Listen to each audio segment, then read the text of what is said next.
할렐루야. 다윗은 거룩한 하나님의 성전을 건축하고 싶은 마음이 간절해서 성전을 건축해 보려고 많은 노력을 했어요. 그래서 건축할 수 있는 재료도 준비하고 모든 것을 준비했어요.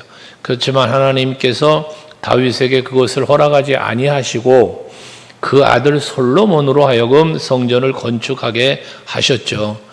그래서 솔로몬은 그러한 하나님의 은혜를 힘입고 또 자기 아버지 다윗의 그러한 준비한 모든 것을 가지고 아름다운 예루살렘 성전을 건축을 했습니다.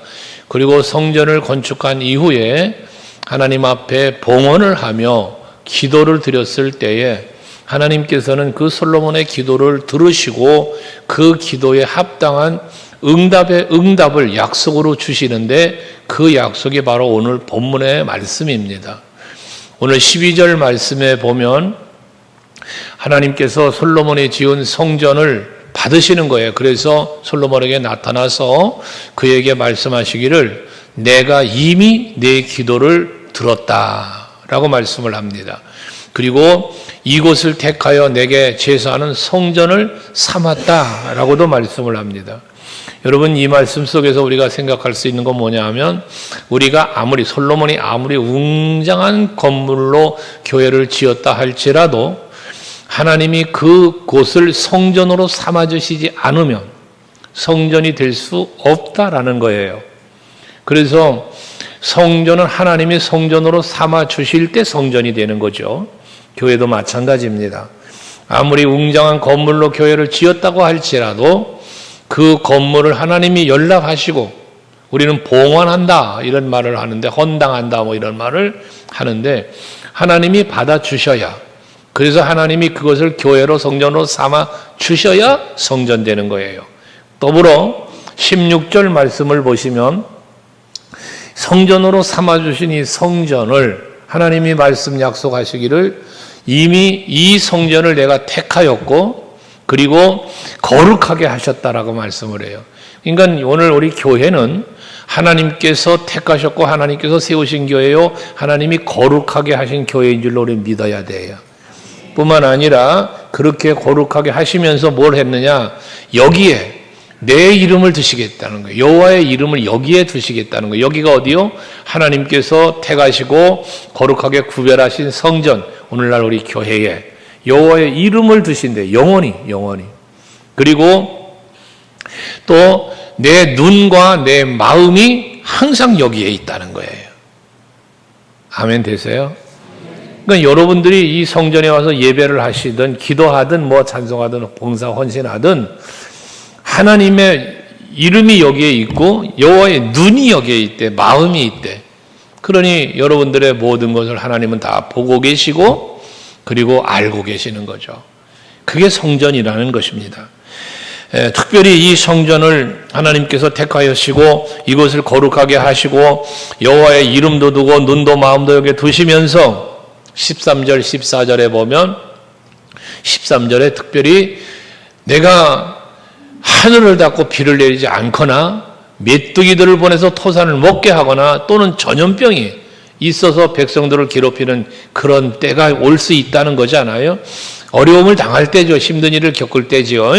그럴 때에 하나님께서는 14절에 이 내 이름으로 일컫는 내 백성이 그들을 악한 길에서 떠나고 낮추고 기도하면 내 얼굴 찾으면 그걸 모든 걸 다 용서하시면서 그 고난으로부터 건져주시겠다는 약속을 주셨어요.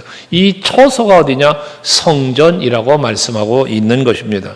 특별히 오늘 14절에 보면 여호와께서 말씀하시기를 내 얼굴을 찾으면 이라는 말씀을 해요. 얼굴을 찾는다라는 말씀을 합니다. 하나님의 얼굴을, 내 얼굴은 하나님의 얼굴이죠. 하나님의 얼굴을 찾으면 이라는 말씀을 해요. 이 얼굴에 대한 말씀을 하는데 얼굴은 어느 분이 그랬죠. 얼굴은 그 사람의 마음의 창이다. 눈도 얼굴도 그 사람의 마음의 창이라는 거예요. 그러니까 여러분, 사람의 얼굴을 보면 그 사람의 마음이 보이는 거예요. 얼굴이 환하게 밝고 평안해 보이면 마음이 평안한 거예요. 즐거운 거예요. 얼굴이 뭔가 고달파 보이면 그 심령이 고달픈 거야. 그래서 얼굴은 그 사람의 마음의 창이라는 거예요. 또 이 얼굴은 그 사람의 인격이라는 거예요. 인격. 사람의 인격. 이거를 의미한다고 말하는데 그런 의미로 생각해 볼 때에 하나님의 얼굴을 찾는다라고 말하는 것은 하나님의 어떤 성품, 하나님의 어떤 그 인격, 뭐 인격이라고 할 수 없겠지, 신격이라고 해야 맞겠지. 이런 하나님을 우리가 찾고 그 하나님을 바라보는 것을 의미한다고 볼 수 있다는 것입니다. 창세기 32장 30절 말씀에 보면 야곱이 야복 나루터에서 하나님 앞에 기도를 하고 형 에서를 만나기 전에 그 두려운 문제의 해답을 찾잖아요. 그때의 이름이 야곱에서 이스라엘로 바뀌는 이런 은혜를 입고 난 뒤에 야곱이 그곳 이름을 브니엘이라 이렇게 이름을 했다고 그랬잖아요. 이게 브니엘이라고 한 이름을 붙였는데 그 뜻이 무엇이냐? 하나님의 얼굴이라는 뜻이 브니엘이에요. 이렇게 하나님의 은혜, 하나님의 어떤 그 사랑, 긍휼, 자비함이 임재한 곳을 일컬어 하나님의 얼굴이라는 이름을 붙였다는 거예요. 그럼 하나님의 얼굴을 찾는다는 말은 다른 말로 표현한 걸 뭐로 해석할 수 있느냐? 하나님의 은혜를 구하는 거고 하나님의 자비와 사랑을 구하는 게 되겠죠. 하나님 얼굴을 찾는 겁니다. 모세 같은 경우는 신명기 34장 10절 말씀에 보면 모세는 여호와 하나님께서 대면하여 하시던 자라 그렇게 말을 해요. 다시 말해 하나님과 직접 대면하였다는 거예요. 모세는 서로 얼굴을 보며, 대면이라는 그런 거잖아요. 서로 얼굴을 보면서 하나님께서 모세를 대하셨다는 겁니다. 그러한 모세를 일컬어 민수기서에 보면은 12장 3절에 이 사람 모세는 온유함이 지면의 모든 사람보다 더하더라 라는 말씀을 합니다. 온유함이라는 것은 그 사람의 성품입니다. 이게 지면의 모든 사람보다 더하더라는 거예요. 이게 왜 이렇게 칭송받는 사람이 될 수 있었는가? 여호와 하나님의 얼굴을 대면하여 볼 정도의 은혜를 누리는 사람이었기 때문에 가능했다는 것이에요. 여러분들, 오늘 우리 서강교회 성도 여러분들도 바로 여호와 하나님의 얼굴을 대면하여 볼 수 있는 모세처럼 그 얼굴을 보았다라고 하는 어떤 외형적인 것보다 하나님의 은혜, 하나님의 자비와 사랑을 몸소 입고 살아가는 사람, 그 은혜 안에서 사는 사람이라고 해석해 볼 때 그런 은혜를 누리는 여러분 모두가 될 수 있길 주 이름으로 축원합니다. 그래서 우리는 고백하는 거죠. 예수님 덕분에 나는 행복합니다. 아멘 되세요? 여러분 예수님의 은혜 사랑 안에서 행복해지시기를 바라는 거예요. 예, 하나님께서 얼굴에 대한 성경 기록 여러 가지 많이 있는데요. 민수기 6장 25절 26절에 보면 하나님의 얼굴에 대한 기록이 있죠. 거기 25절에 보면 여호와는 그 얼굴을 내게 비추사, 그 얼굴을 내게 비추신다, 보여주신다는 거예요. 여러분에게 그 얼굴을 보여주신다는 겁니다. 우리가 그 얼굴을 보는 거예요. 그게 뭐 한다? 은혜 베푸시기를 원하며 그래요. 그러니까 얼굴을 비추시는 것은 결국 뭘 베푸시는 거예요? 은혜를 베푸시는 거예요. 26절에서는 여호와께서는 또 그 얼굴을 내게로 향하여 드사 그랬어요. 그래서 향하여 드사 뭐 한다? 평강 주시길 원하노라 그래요. 그러니까 우리가 여호와의 얼굴을 대면한다, 얼굴을 찾는다, 얼굴을 배웁는다라고 하는 것은 결과적으로 그래서 하나님의 은혜를 입는 거요, 평강을 누리게 되어지는 걸 의미한다는 겁니다. 오늘 이 아침에 예배하는 여러분에게 하나님께서 그런 은혜를 베풀어 주시기를 주의 이름으로 축원합니다. 우리가 살다 보면 힘들고 어려운 일이 생길 때가 있어요. 참 소망 없는 그러한 우리들의 인생길을 걸어갈 때가 있습니다. 답답하고 두렵고 근심되고 이럴 때가 있어요. 이때에 우리가 해야 할 일은 뭐냐? 여호와께서 약속하신 대로 여호와의 그 이름을 항상 두겠다고 하셨고 눈과 마음도 두시겠다고 하니 성전으로 나와서 그 얼굴을 찾고 기도하면, 그 은혜를 간구하면 하나님이 여러분들에게 평강을 주시고 모든 범사가 회복되는 그런 은혜를 베풀어 주실 줄로 믿습니다. 그 믿음 가지고 여러분들이 성전에 나오기를 즐거워해야 돼요. 나와서 여호와 하나님의 얼굴 앞에 서기를 여러분들이 힘써야 됩니다. 그리하면 여러분의 삶이 복되게 되어질 줄로 믿습니다. 할렐루야. 기도의 제목이 무엇이 있든 간에 주님 앞에 나오셔서 그 얼굴 앞에 서서 은혜 앞에 서서 구하면 응답 주실 줄로 믿습니다. 그런데 이렇게 하나님께서 그 얼굴을 우리에게 향하여 비추시고 향하시고 은혜와 평강 주시기를 원하시는데 조건이 있어요. 조건. 오늘 14절에 그 조건을 말합니다. 오늘 이 14절에 하나님께서 친히 말씀하시는 여호와의 이름도 두시겠다, 눈도 두시겠다, 마음도 두시겠다 한 이 성전에 나와 얼굴을 찾고 구하면 모든 게 응답될 것인데, 근데 하나님 앞에 그 얼굴을 찾아 나오는 그 14절에 했잖아요. 얼굴을 찾으면 그랬잖아요. 근데 얼굴을 찾기 전에 해야 될 일 세 가지를 말씀하고 있어요. 그 첫째가 뭐냐? 악한 길을 떠나입니다. 악한 길을 떠나. 여러분, 악한 길을 떠난다는 것은 결과적으로 무엇을 말하는 것입니까? 악한 길은 뭐냐? 하나님을 떠난 거예요. 하나님 곁을 떠난 거예요. 하나님의 뜻을 저버린 거예요. 하나님을 등진 거예요. 이게 악한 길이에요. 그 악한 길을 떠난다는 것은 이제 하나님께로 돌아오는 거죠. 이래야만 그 얼굴을 찾을 수 있고 만날 수 있게 되어진다는 것입니다. 죄에 대한 이야기를 여러분에게 간혹 드리지만, 죄는 하나님과 우리와의 관계를 가로막는 것이다 그랬잖아요. 하나님과 나와의 관계를 가로막는 게 죄라면 나의 기도도 나의 예배도 나의 헌신도 연락되지 않는 거요. 죄가 가로막고 있기 때문에. 또 하나님께서 내게 베푸실 은혜와 응답과 축복이 안 오는 거예요. 죄라는 게 가로막고 있으면. 그래서 이사야서 59장 2절 말씀을 여러분에게 자주 드렸지만, 여호와의 손이 짧아서 구하지 못함이냐? 귀가 어두워 듣지 못함이냐? 아니다. 너희의 죄가 하나님과의 관계를 가로막고 있다 그랬잖아요. 이러한 죄 문제를 해결하지 않고는 하나님의 영광의 보좌 앞에 나갈 수도 없고 베푸신 은혜도 받을 수 없는 거예요.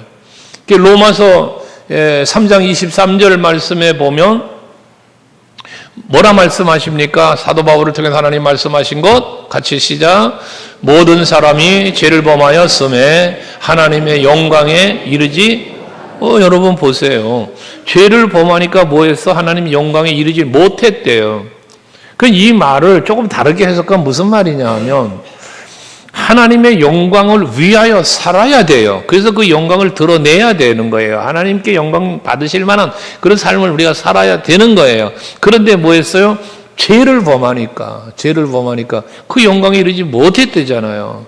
그게 죄는 칼럼에도 실어놨습니다만 죄라고 하는 원어의 의미는요, 여러 가지로 해석되는 부분이 있는데 많이 이용되는 말이 뭐냐면 빗나갔다야.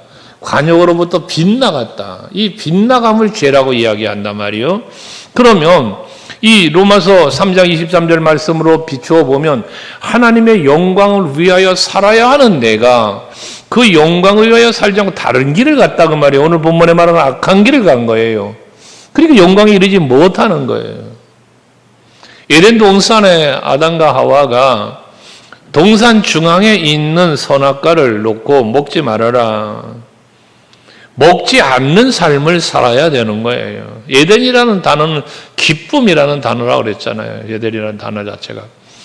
근데 그 단어를 다른 말로 해석하면 그 쾌락이라는 단어라고 그러잖아요. 쾌락에 더 가깝다고. 이 쾌락이라고 하는 것은 부정적으로 사용하면 나쁜 단어죠. 쾌락이라는 말이. 그러나 하나님의 은혜 안에서 우리가 누리는 기쁨, 즐거움으로 상징한다고 볼 때는 굉장히 좋은 말이죠. 에덴이 그런 곳이었다는 거예요. 그런데 그 은혜를 누리지 못하고 선악과를 먹는 죄를 범했어요. 이게 빗나간 삶을 산 거예요. 그렇다면 이제 오늘 본문으로 돌아와서 하나님이 우리에게 그 얼굴을 대면하고 하나님의 얼굴 앞에서 누릴 수 있는 모든 은혜와 평강을 누리려면 뭐하라? 이 죄로부터 떠나봐야 된다. 돌이켜야 된다는 말씀을 하고 있는 것입니다. 이 악한 길로부터 떠나기 위해서 우리는 뭐 해야 되느냐? 하나님이 어떤 분이신지, 그 약속은 무엇인지 우리가 알아야 되는 거예요. 하나님을 바르게 알지 못하면, 그 약속의 말씀을 우리가 알지 못하면, 믿지 못하면 돌아올 수가 없는 거예요. 호세아서 4장 6절 말씀 우리가 아시죠? 이스라엘 백성들의 망하는 이유가 뭐냐? 내 백성이 지식이 없으므로 망한다잖아요. 여기서 말하는 지식은 무슨 지식? 하나님을 아는 지식. 하나님을 아는 지식이 없어 망한다는 거예요. 여러분, 하나님을 얼마나 많이 아셔요? 예수님을 여러분 얼마나 많이 아십니까? 아는 만큼 믿는 거예요. 알지 못하면 믿을 수도 없어요. 물론 지난 금요철야에도 말씀드렸습니다만 알고도 믿지 않는 사람들이 있다고 그랬죠. 그러나 우리 서강교 성도 여러분들은 먼저는 알아야 하고 알기 위해서 성경도 읽고 배우고 듣고 해야 되고 그 안 것을 믿는 여러분들이 되셔야 된다는 거예요. 그래야만 우리가 망하는 게 아니라 하나님의 얼굴 앞에 서서 그분의 베푸시는 은혜 안에서 베푸시는 평강 속에서 우리가 행복한 삶을 사는 거예요. 이렇게 하나님을 알지 못하고 또 하나님을 인식하지 못하면 악한 길로부터 떠나질 못해요. 창세기 39장 9절 말씀에 보면 요셉이 보디발의 아내로부터 유혹을 받을 때에 그 유혹을 물리치는 것 중에 그 요셉의 대답 속에 보면 당신 남편이 나한테 다 허락했어. 근데 금한 것이 하나 있어. 그게 당신이야. 그러고 자기 그 보디발의 아내의 유혹 앞에서 그 넘어가면 당신 남편이 보디발이라는 주인 앞에도 죄를 범하는 거지만 마지막 한 말이 뭡니까? 그런즉 내가 어찌 이 큰 악을 행하여 하나님께 죄를 지으리까 그러잖아요. 당신 남편한테 죄를 짓겠습니까가 아니라 하나님께 죄를 짓는다는 말을 해요. 이게 요셉의 신앙이었어요. 영성이었어요. 여러분들 신앙생활 하시면서 하나님이 어떤 분이신지를 알아야 하고 그다음에 내 삶의 현장에서 언제나 함께 계신 하나님을 내가 느낄 수 있어야 되는 거예요. 그래야만 죄로부터 떠날 수 있단 말이에요. 뿐만 아니라 또 하나는 뭐냐면 지금 내가 얼마나 죄를 짓고 있는 사람인가, 내가 지금 머물러 있고 내가 살아가는 삶의 현실 속에서 얼마나 내가 죄악된 삶을 살고 있는지, 내 마음에 품은 생각이나 내 삶의 습관이나 등등이 하나님 보시기에 부끄러운 모습인지를 알아야 된다고 말이에요. 내가 지금 하나님의 뜻에서 벗어났고 하나님의 기쁨이 되는 삶을 살지 못하면서도 이 사실을 알지 못하면, 하나님을 알지 못하는 것처럼 내가 죄인이라는 사실을 알지 못하면 돌이킬 수 없어요. 여러분, 우리는 하나님도 알고 믿어야 할 뿐더러 나의 죄성, 나의 연약함 등등을 헤아려 알아야만 그 자리로부터 떠나는 삶을 살게 된단 말이에요. 탕자의 비유에서 예수님께서 말씀하잖아요. 아버지 재산 분깃 갖고 나가서 허랑방탕하며 살았다잖아요. 허랑방탕. 그래서 먹을 것도 없는 참 그 고난의 삶을 살면서 생각하기를, 와, 내 아버지 집에는 먹을 것이 많은데 거긴 하인들도 먹을 게 많어. 그러니까 나는 종의 모습으로라도 돌아가야 되겠다. 그게 스스로 돌이켰다는 거예요. 아는 거예요. 아는 거. 거기 형편 알고 내 형편을 아는 거예요. 하나님을 알고 나를 아는 거예요. 그래야만 우리는 악한 길로부터 돌이켜 하나님께로 나아가는 삶을 살 수 있게 된다는 말씀입니다. 특별히 17절 말씀에 보면 하나님께서는 무엇을 말씀하시냐면은 네가 만약 내 앞에서 행하기를 네 아버지 다윗이 행한 것 같이 하여라고 말씀을 합니다. 네 아버지 다윗처럼 행하면 하나님께서 네 왕권을 영원하도록 지켜주겠다는 거예요. 이건 다윗과의 언약인데 그 언약이 너에게 유효하게 해주시겠다는 겁니다. 여기서 다윗같이 행하였다는 건 두 가지를 생각할 수 있는데, 첫째 하나는 뭐냐? 다윗은 철저하게 여호와 하나 의지하고 믿음으로 산 사람이라는 거예요. 네가 네 아버지처럼 나를 믿고 나를 의지하고 나를 찾고 그러며 살면 이라는 말이고, 또 하나는 그렇게 대단한 믿음의 사람이었지만 다윗도 죄를 범했잖아요. 밧세바를 범하고 우리아를 죽이고 이러는 죄. 근데 그 죄를 범하였을 때 나단 선지자를 통하여 하나님이 꾸짖으실 때 즉시 회개했잖아. 즉시. 이게 다윗의 행위입니다. 다윗의 행위. 믿음으로 살았고 믿음으로 살았지만 연약함 속에 죄를 범하였을 때 즉시 깨닫게 하신 하나님의 은혜를 믿고 회개하는 것, 이게 다윗처럼 행하는 거예요. 여러분이 그렇게 사셔야 돼요. 다윗 같은 위대한 인물도 어느 한순간 죄를 범하게 되더라. 바울 같은 위대한 신앙의 사람도 오랜 권고한 사람이라고 로마서 7장 24절에 말하는 것처럼 그 안에, 내 안에 하나님의 영이 이끄는 나 말고 또 다른 게 있다는 거잖아요. 그 위대한 신앙의 사람도 그러는데 하물며 여러분이 안 그러겠습니까? 장로님들은 안 그럴까? 권사님들 안 그럴까? 여러분, 우리 모두, 저를 비롯하여 우리 모두 다 때로는 연약하여 넘어질 때 있어요. 하나님 앞에 부끄러운 생각도 말도 행동도 할 수 있어요. 그러나 그때 하나님은 사랑하시기 때문에, 여러분은 사랑하시기 때문에요, 그것이 잘못되었다는 사실을 깨닫게 한단 말이에요. 다윗에게 나단 선지자를 보내는 것처럼 여러분 말씀을 통하여 깨닫게 한단 말이에요. 깨닫게. 그때 뭐해? 즉시 돌이켜. 즉시 돌이켜. 이게 악한 길을 떠나 여호와 하나님의 얼굴을 찾는 거예요. 그러니까 여러분들이 항상 여러분의 필요가 뭐냐? 여호와의 얼굴을 찾는 삶을 살아야 되는데, 그러기 위해서 제일 먼저 나의 죄악을 살펴보아야 한다. 지금 내가 머무는 곳이 어디며, 내가 하는 일이 무엇이며, 내가 추구하는 목표, 방향, 목적이 어디에 있는가 살펴보면서 여호와 하나님의 얼굴을 향하는지, 하나님의 영광을 향하는지 아닌지를 살펴보는 여러분들이 되시라는 겁니다. 우리가 알아야 될 것은 하나님의 얼굴은, 성경에 기록되어 있는 하나님의 얼굴은 양면성이 있어요. 두 가지 얼굴을 말씀해요. 하나는 앞에서 우리가 묵상했던 것처럼 민수기 6장 25절 26절에 말씀하는 그 얼굴처럼 은혜 베푸시기 원하고 평강 주시기 원하는 얼굴이 있어요. 오늘 본문 14절에서 말하는 그 하나님의 얼굴이 있어요. 죄를 사하시고 은혜 베푸시기 원하는 얼굴. 그러나 또 다른 얼굴이 있어요. 하나님의 얼굴은 예레미야서 21장 10절 말씀을 보시면 한번 같이 봐요. 여러분 같이 시작. 여호와의 말씀이니라 내가 나의 얼굴을 이 성읍으로 향함은 복을 내리기 위함이 아니요 화를 내리기 위함이라. 이 성읍이 바벨론 왕의 손에 넘겨질 될 것이요 그는 그것을 불사르리라. 여러분 이 얼굴, 여기 예레미야서에서 말씀하고 있는 이 여호와의 얼굴은 무슨 얼굴? 진노하는 얼굴, 책망하는 얼굴, 이 백성들을 멸하시는 얼굴이에요. 왜 그렇게 하시냐? 이들이 하나님을 떠났기 때문에 우상을 숭배하고 하나님의 말씀을 어기고, 그러니까 그 얼굴을 향하여 은혜 베푸시고 복 주시기 원하고 평강 주시기 원하는 얼굴이 아니라 꾸짖고 책망하는 얼굴이 되었다는 거예요. 오늘 이 시간 예배하는 여러분에게 하나님의 얼굴은 꾸짖고 책망하는 얼굴, 진노하는 얼굴이 아니라 예배하는 여러분의 모습을 보시며 믿음을 보시며 그 중심을 사모하는 걸 보시며 은혜 베푸시고 복 주시고 평강 주시는 하나님의 얼굴이기를 축복합니다. 할렐루야. 그 얼굴만 생각만 해도 내 마음이 좋거든. 제 서재 얘기를 했죠. 제 서재에 와보신 분들은 알지만 예수님이 환하게 웃으시면서 내 사진을 쳐다보고 계세요. 사진 2개가 걸려있어. 제 사진하고 예수님 사진이.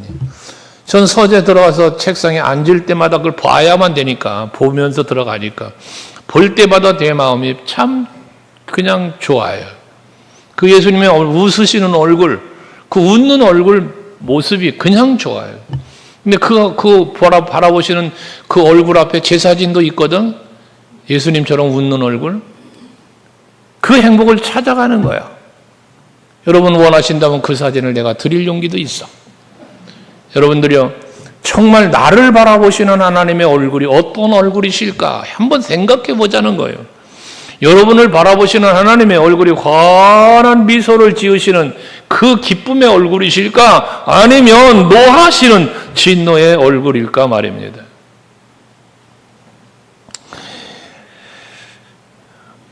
우리가 살다 보면 하나님의 은혜의 물줄기, 축복의 물줄기, 평강의 물줄기가 내게로 와야 되는데 그것을 가로막는 죄의 문제가 있다면 얼른 제거시켜 버려야지요.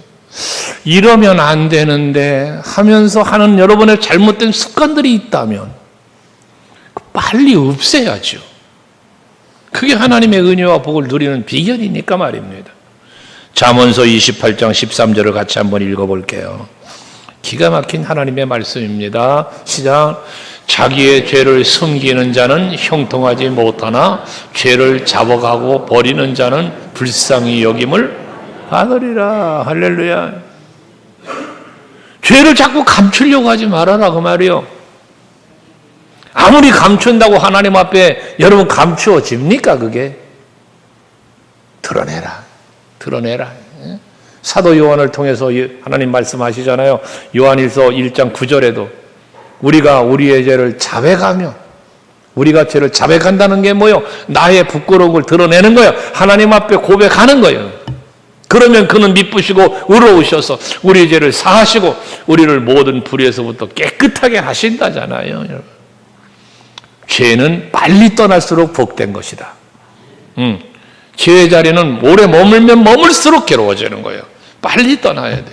그것이 방법이 뭐냐? 회개예요, 회개. 그래서 회개하면 우리의 심령이나 삶의 변화가 일어날 것이고 그 변화에 합당한 은혜와 복도 여러분에게 임하게 될 것이다. 그게 얼굴을 찾는 이의 모습이에요. 두 번째 뭐라 그랬어요? 스스로 낮추고 라고 말해요. 스스로 낮추고. 여러분, 자기 자신을 하나님 앞에 낮추는데 왜 낮출 수 있는? 하나님의 영광을 보며 낮추는 거야. 앞에 우리 본문 읽은 7장 3절의 말씀에 보면 그 솔로몬이 하나님 앞에 봉헌을 할 때에 이스라엘 모든 자손들이 불이 내리는 것과 여호와의 영광이 성전 위에 있는 것을 보고 그러잖아. 하나님의 영광이 성전에 임하시는 거예요. 그 영광을 보고 백성들이 어떻게 했어요? 땅에 다 엎드려요. 땅에 엎드렸다는 거예요. 그리고 경배했다는 거예요, 여러분.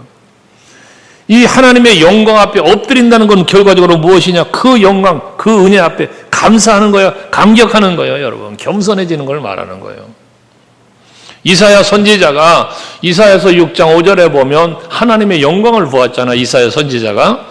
근데 그 하나님의 영광을 보면서 이사야 선지자의 고백이 무엇입니까? 와, 화로다. 내가 망하게 되었도다. 라고 고백을 하잖아요. 이유가 무엇입니까? 그 하나님의 영광 앞에 설 수 없는 자신이에요. 내 입은 부정한 사람이로다. 그 자신의 부정함을 보면서 그 이사야 선지자는 하나님의 영광을 부정한 사람으로 하나님의 영광을 보았다는 이 사실 때문에 망하게 되었다는 거예요.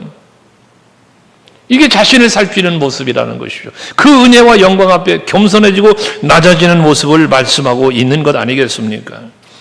사도 바울 같은 경우 얼마나 위대한 신앙의 사람입니까? 그런데 스스로에 대하여 고백하기를 디모데전서 1장 15절에 보면 나는 죄인 중에 괴수라는 거예요. 자기 자신을 표현하는 거예요. 나는 죄인 중에 괴수라는 거예요. 왜 이 표현을 하는 것입니까? 하나님의 은혜를 생각해 보면, 하나님의 그 놀라운 사랑을 생각해 보면, 예수 그리스도로 말미암아 구원해 주신 은총이 아니면 난 살 수 없는 사람이었다는 이야기라는 거예요.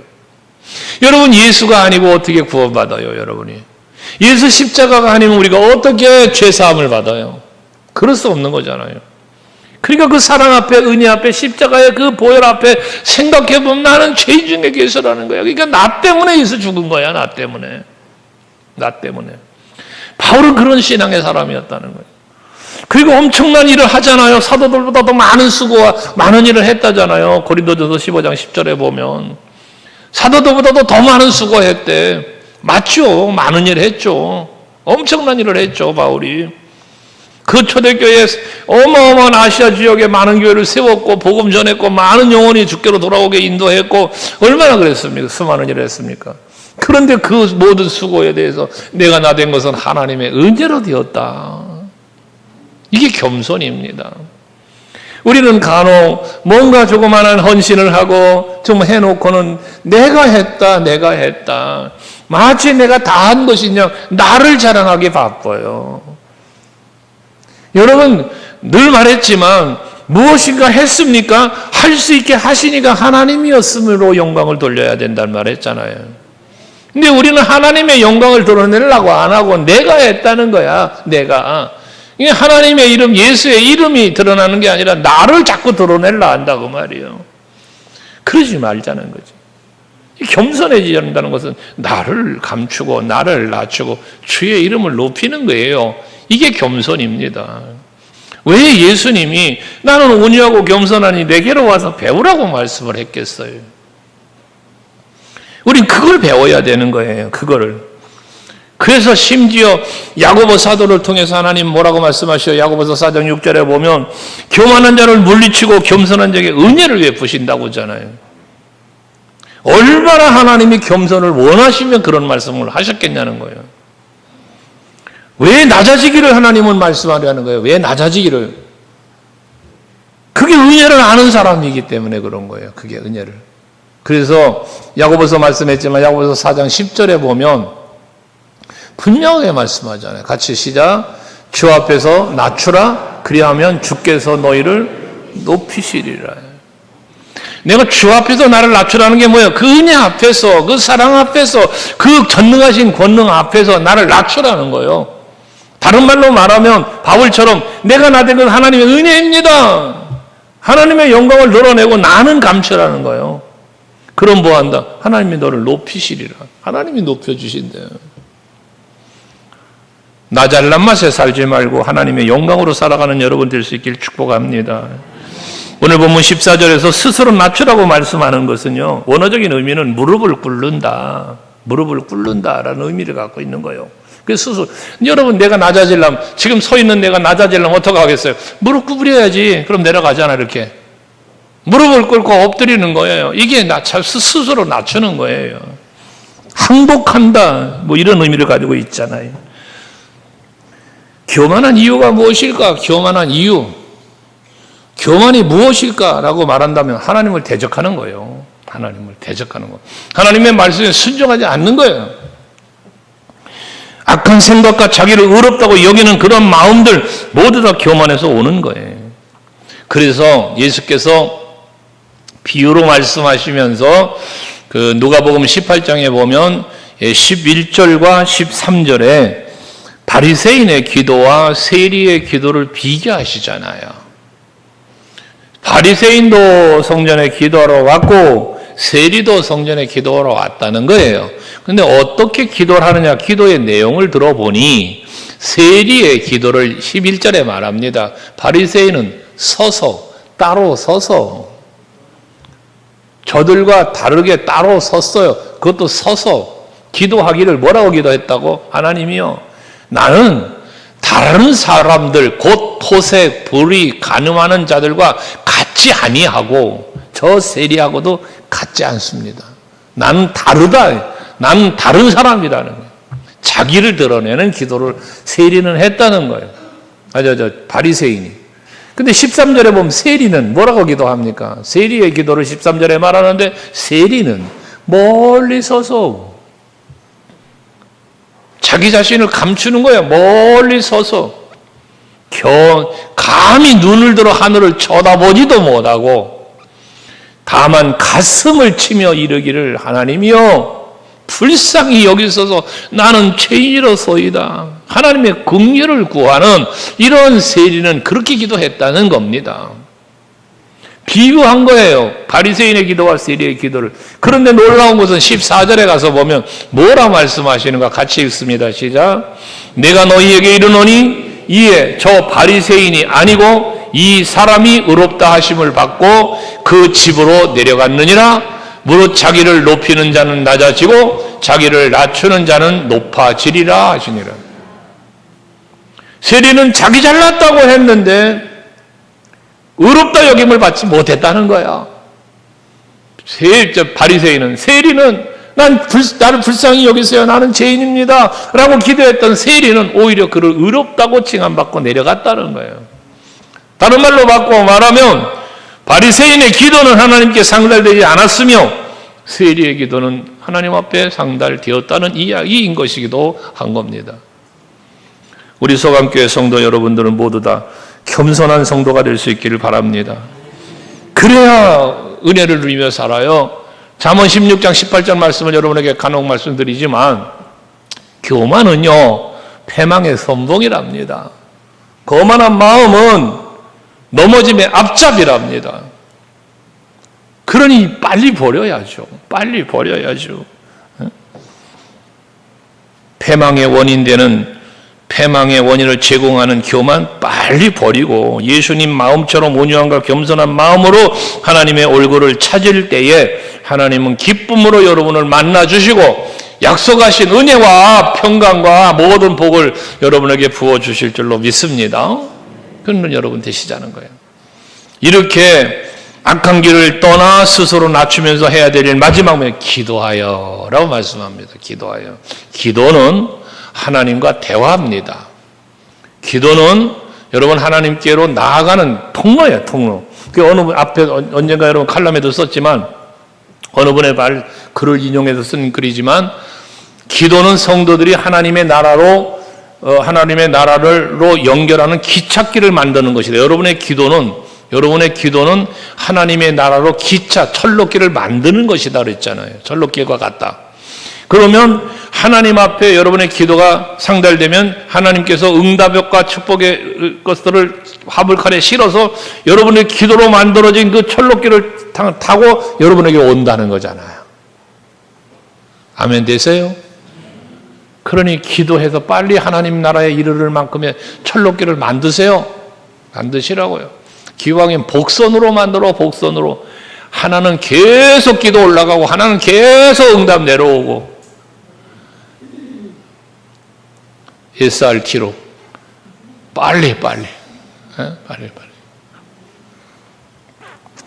하나님께서 분명히 약속하시잖아요. 이 성전에 내 이름을 둘 거야, 내 눈을 둘 거야, 내 마음도 여기 있을 거야. 그러니 너희가 내 앞에 와서 부르짖고 기도하면 응답해 줄 거야. 하나님 약속입니다. 그러니까 기도라고 하는 것은요, 하나님께서 우리 여러분 택함받은 성도들에게 주신 축복의 통로요, 통로. 기도 해도 되고 안 해도 되고, 그래요. 해도 되고 안 해도 돼요. 그런데 기도하는 사람은 은혜와 복을 받을 수 있는 길이 열려 있는 거고, 안 하는 사람은 그 길이 막혀 있는 거야. 옆 사람에게 한번 이야기 좀 해주세요. 기도할래요, 안 할래요? 다 한다고 하겠지 뭐. 그러니까 이런 사실을 알면서도 기도하지 않는다. 이게 어리석은 사람이지. 어리석은 사람이지. 이런 말씀을 듣고도 회개하지 않는다. 바보지, 바보. 이런 말씀 앞에서 스스로를 낮추지도 못한다. 이것도 바보지.